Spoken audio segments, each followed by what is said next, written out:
Hello, welcome to the introduction for art appreciation. Before we get going, let me just say that a lot of the content from this lecture is coming from the visual glossary in the 11th edition of Understanding Art. Um, and I'm using a lot of images from the 10th edition. I just liked the way that was structured and set up. So if you are following along in the textbook, this comes from that visual glossary at the back. So this course is art appreciation, and it's intended for you to learn more about art, and through that, appreciate it more. And that art appreciation can manifest itself in some different ways. Maybe you will be inspired to make some art or make more art if you're already a maker. Hopefully, you'll be more aware of art in your everyday life or in the world around you. And perhaps you'll actively seek out art experiences, engage in the arts more than you do now. Most people agree that the arts enhance our daily life and they're linked to our quality of life. So, this week's lecture is going to address the question, what is art? But, spoiler alert, this lecture is not going to answer that question fully. So, when you think of art, that word might bring to mind some different things. Maybe the ability to make things that stir us, aka maybe creativity.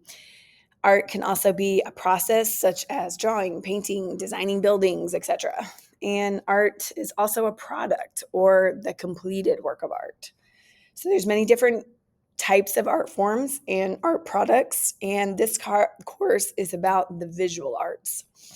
So while sometimes hard to understand, we can start somewhere with art when it comes to understanding process, context, purpose, or the intention of the artist. You are not expected to like everything that you see in this course or even agree that it is art. And you aren't expected to share the same aesthetic preferences, but at least through active engagement, you'll understand it. So, we're going to start with some basic vocabulary. I've already used that word aesthetics, and I want to make sure that we all understand what I'm referring to when I say the word aesthetics. So, aesthetics is a set of principles concerned with the nature and appreciation of beauty, especially in art. In other words, it's what you or society or a cultural group thinks looks good. And we all have our own sense of aesthetics. And over time, aesthetics in a cultural group and historical period can change. So, the structure of this course is going to start off with establishing a baseline of common vocabulary, such as the word aesthetics. You will need to be able to use the correct vocabulary to describe a work of art and to express your reactions to it. So, this is why we start with vocabulary first and then move into discussing artistic mediums and then explore art history. So, when it comes to art history, we need to know about the past in order to have a sense of where we are and where we're going. Art history is more than just memorizing dates. It's learning art history is understanding the social, historical, political context of an artwork, and that allows for a more meaningful dialogue with the artwork. So some philosophers have argued that art serves no function and that it exists for its own sake. Others have argued that looking at and analyzing artwork too closely can cause us to lose sight of the beauty and wonderment. Our understanding and appreciation of art can often be enhanced by asking the questions, why was this created and what is its purpose? So the following slides are going to provide some examples of different kinds of art and the reasons that it came into existence. So we start with art and beauty. Artists have often looked to nature and imitated it or have sought to improve upon it, creating what we might call, or what we call an idealized form. It's important to acknowledge that standards of beauty aren't universal. The ancient Greeks developed mathematical formulas for the proportions of the human body. At the time that it was painted, the figure known as the Mona Lisa was considered to be the standard of beauty during the Renaissance. However, standards of beauty contrast with other cultures that may consider things like tattoos or body scarification as signifiers of beauty. Art is not always beautiful. Sometimes art depicts the grotesque, which reflects the dark and comical side of human experience. Sometimes it's about challenging preconceived notions and standards of beauty. You can probably think of a lot of events or situations that might spark the development of the grotesque in art. Things like world wars, genocide, theories about human psychology, misuses and uses of technology, science fiction, etc. And what this kind of art has in common is a deviation of form, and a distortion of what is considered by most to be an ideal form. So faces might be distorted, proportions, even space itself. This art challenges conventional theories of aesthetics. The concept of truth in art is very subjective. Artists have always sought to extract universal truths by expressing their own experiences. Sometimes their pursuit has led them to beauty, and other times the ugly truth, which can be a commentary on the human condition. Self-portraits of Mexican painter Frida Kahlo are a good example of truth in art. While she paints her face realistically, she also includes imagery that communicates what's happening to her emotionally. The textbook explains that in this painting called Diego in My Thoughts, her face is always painted in extreme realism, but set within a compressed space, requiring the viewer to confront the true Frida, really like the truth about not just what she looks like, but the reality of her life situation. One other way to consider art and truth is regarding how artists use their materials and techniques to create illusions. So sometimes paint's used in a way to paint realistically and not draw attention to the fact that it is actually paint on a canvas. Paint is sometimes pretending to be cloth or glass or leaves. So this is just maybe how we can look at truth through material use.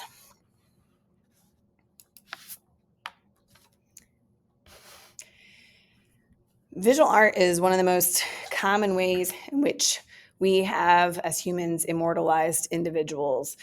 And in some cases, it is with art the only way we know what some individuals may have looked like. In other ways, art has been a way to proliferate images, such like mass media does. One example here is Andy Warhol's portraits of Marilyn Monroe.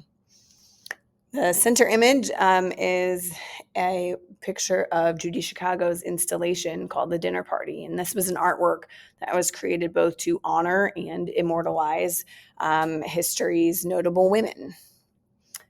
And throughout history, some of art history's wealthiest patrons, such as the Caesars of ancient Rome or the Vatican's popes, have commissioned art to create ways to glorify their reigns and their accomplishments.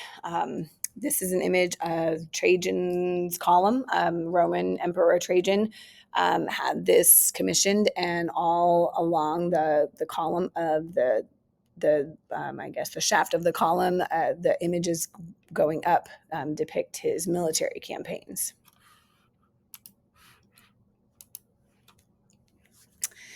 Art and religion.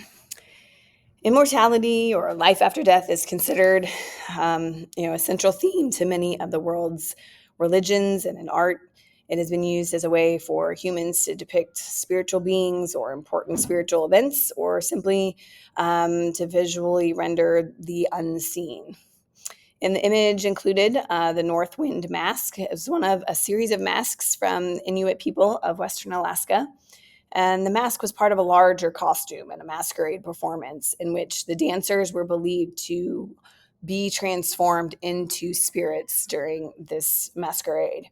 This particular mask depicts the North Wind spirit, and so some of the items included on the mask allude to snowflakes or the sound of wind when the pieces come in contact with the performer throughout the performance.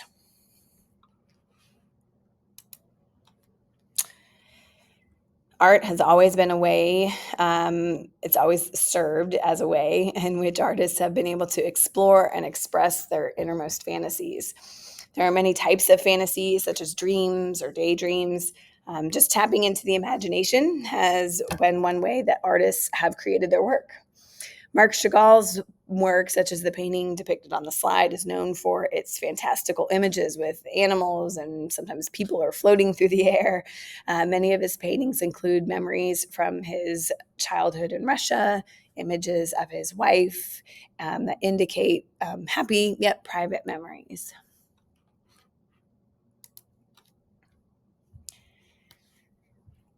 Art has the power to make us think profoundly and to make us feel deeply.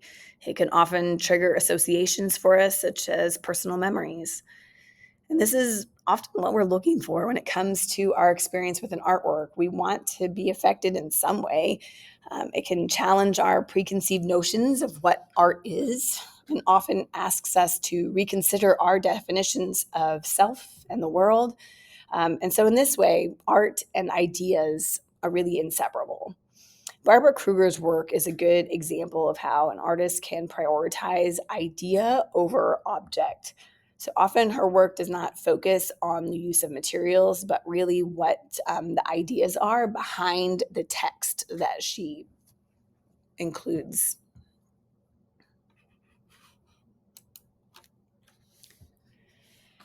Sometimes art is about the search for the underlying order of nature, then and in this way, it's very similar to the sciences. Are you trying to, find order and predictability? Good example of this is the Japanese rock garden that you see pictured in the slide. These gardens are frequently part of a larger complex, and they're tended by practitioners of Zen Buddhism. And this sect of Buddhism seeks inner peace and harmony through introspection and meditation. It's the act of raking the leaves is supposed to invite that practitioner to be peaceful. And then certainly just by observing the garden itself is also encouraging some peace and harmony in your mental state. You may also find some harmony and order in the minimalist sculpture by Donald Judd that's just repeated rectangular forms. It's a very clear pattern. It's very precise. It's very organized. And so in this way, art can just be about finding that structure and order and harmony in the world. So just as intellect and emotion are often balanced out, we balance out harmony and order with a healthy amount of chaos in the world. So in this example that you see, the artist hasn't depicted a chaotic scene per se with representational images like people or events, but rather just by using shapes and patterns and colors, she has arranged a composition that creates feelings of energy, movement, and to an extent, chaos.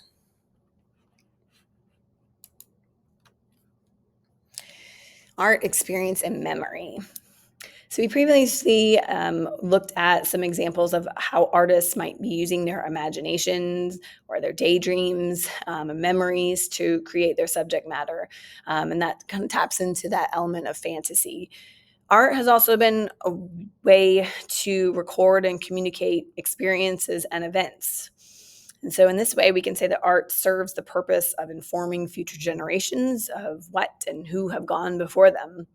So, we have two examples that we can look at. Alfred Stieglitz's photograph on the left side, called The Steerage, might just seem like a documentary and like photograph of an event, but we can also look a little closer and see that this composition has a strong dividing line through it, kind of towards the middle, and it shows like a division of classes, right? The upper class on the top of the ship and the lower class down below, and so there can be just a surface level reading of it where it's just documentation of an event, but also it might go a little bit deeper and maybe making some comments about the class system at the time that this was taken. On the right side, Faith Ringgold's story quilt, Tar Beach, is a good example of how an artist can relate very personal experiences through their artwork. And her artwork incorporates both images and text of her memories of family, friends, and feelings while growing up in Harlem. Art and the social and cultural context. So the artwork by Faith Ringgold that we just looked at was a very personal experience taking place within a specific social and cultural context. And sometimes this is how art can speak to us today. It can teach us about the past in terms of maybe architecture, fashion, hairstyles, human interactions. This painting by Edward Hopper called Nighthawks is a very recognizable painting. Maybe you've seen it before. It's often parodied. There's nothing particularly striking about the subject matter, but it can teach us a lot about the past just by analyzing some of the elements that we would have seen present in the 1940s when this was painted. We could go a little bit deeper and look at some of the context among the figures with the isolation, the sense of maybe loneliness at this brightly lit diner versus the darkness outside, the emptiness of the street outside. So it may be the artist alluding to some of the social attitudes that were happening at the time that this was painted. And another example, I brought in a piece of architecture.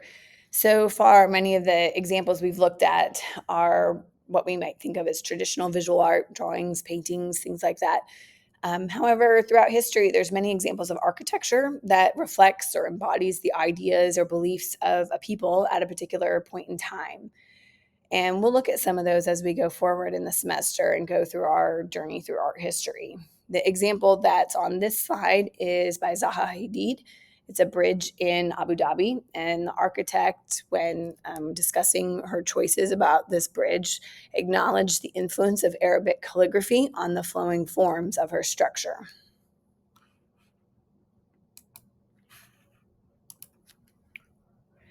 Visual art has always played a role in the way in which artists have spoken out against the injustices of their times. During the French Revolution, Eugene Delacroix painted this one called Liberty Leading the People in order to keep the spirit of the French Revolution alive.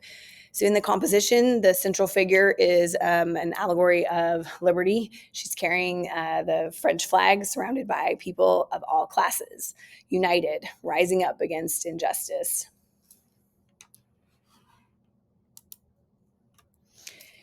A character of Aunt Jemima might be familiar to you from packages of pancake mix and bottles of syrup. Artist Betty Saar decided to subvert the stereotype of the Black mammy in this sculpture by incorporating images of Black power. So Aunt Jemima is holding a weapon in addition to her broom, which can symbolize fighting against racist stereotypes and attitudes about servitude. So artworks like these confront viewers and encourage them to cast off their stereotypes and fight to work against injustice. Art often incorporates or capitalizes on popular culture. Miriam Shapiro's Wonderland is a collage that reflects in her interest in items that are typically associated with women's domestic culture. It contains doilies and needlework, crocheted aprons and handkerchiefs and quilt blocks. Artists have often sought to elevate common items to the realm of art or have made art that references popular consumer items, such as Andy Warhol's soup cans. Works of art have been used to create pleasing environments. So while works of art might serve other functions, many of them are also decorative. This example is a mosaic for the Penn Center Suburban Station in Philadelphia. So the colors and the patterns of the mosaic elevate this strictly utilitarian space into a space with a lot of visual interest.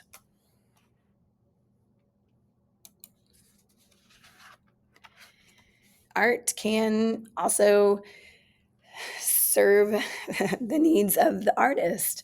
It's important to remember that artists are people with needs. So the creation of art may be fulfilling a personal, psychological, or emotional need in someone, and it can also serve as a way for someone to earn a living.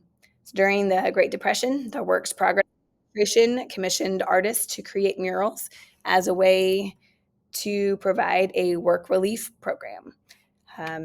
Jose Clemente Orozco's mural is an example of this.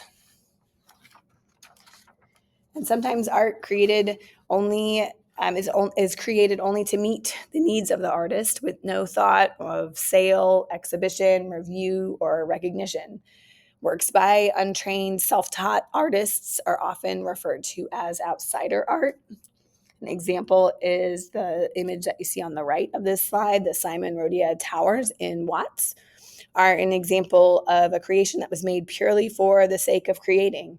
The towers were constructed in a poor neighborhood in Los Angeles over the course of 33 years. They were built with steel frames, mirror fragments, broken dishes, ceramic tile, and shells.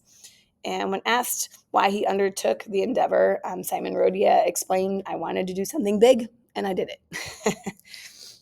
So to wrap up, this presentation was not designed to definitively answer the question, what is art? But instead, the intent was to show you the reasons why people make art. These reasons include the celebration of nature, to show the darker side of humanity, to try to find order and harmony, or to acknowledge the chaos of life. Art can celebrate important events from history, immortalize individuals, and it can draw attention to issues in our society that need attention. Art can exist purely to be enjoyable to look at, or simply for the pleasure of creating something. Art can challenge our preconceived ideas about the world, and it continues to challenge our own ideas of what we believe art is and can be.